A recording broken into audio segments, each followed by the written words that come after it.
On a un médecin généraliste pour 59 000 habitants, là où les normes sont à 1 pour 10 000.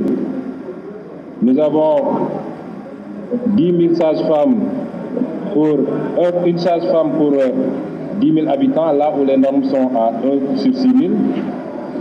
Et nous avons un infirmier pour 11 000 Sénégalais, là où les normes sont de 1 sur 3 000. Nous sommes donc très loin des normes.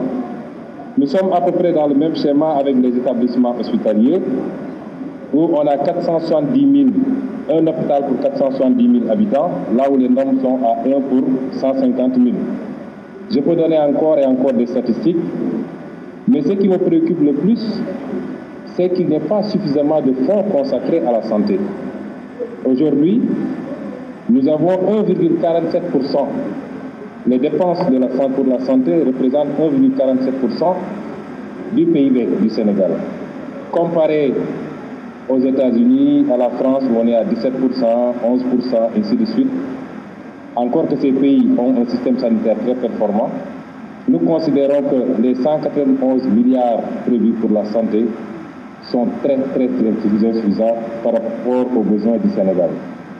Monsieur le ministre, cela nous amène à nous poser un certain nombre de questions. Aujourd'hui, comme je dis, dites-moi quelles sont les priorités budgétaires et je vous dirai quel est l'agencement budgétaire et je vous dirai quelles sont vos priorités. La santé, en termes de dépenses, est à la 7e place.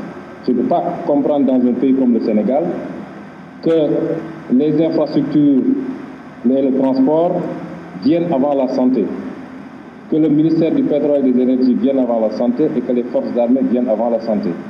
Vous me direz que pour les infrastructures, évidemment, avec nos amis bailleurs, on considère que la santé n'est pas un investissement rentable, ce qui n'est pas le cas pour les infrastructures.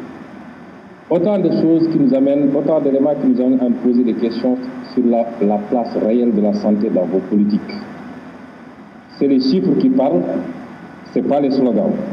Je terminerai, Monsieur le ministre, pour me poser quelques questions sur l'industrie pharmaceutique. Il n'y a aucune politique d'implantation d'industrie pharmaceutique digne de ce nom au Sénégal. Que prévoyez-vous pour faciliter la création d'industries pharmaceutiques si on sait que les 2 unités qu'on a nous viennent du Maghreb? Et l'exemple du Maroc qui produit 60% de ses consommations devait nous inspirer.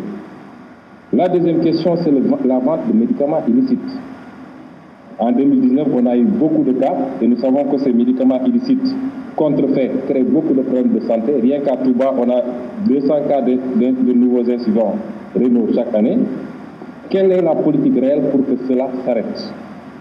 La troisième question, c'est la CMU qui est en phase d'être un véritable boulot par rapport à la politique de santé. Puisque les arriérés qu'on doit aux hôpitaux, on nous parle de 19 milliards, cette dette a fini par construire un certain nombre de problèmes. Est-ce qu'il y a aujourd'hui des garanties pour que les hôpitaux ne se retrouvent plus dans ces situations-là? Parce que ça impacte négativement, malheureusement, sur la capacité à prendre en charge les besoins des citoyens en termes de santé. Voilà les quelques questions que j'avais à vous poser en réitérant ou en insistant sur l'importance d'accroître le financement public de la santé, puisque pour atteindre les normes ODD et pour faire baisser la précarité, il est suggéré que la dépense publique de santé prenne le dessus sur la dépense individuelle de santé. Je vous remercie.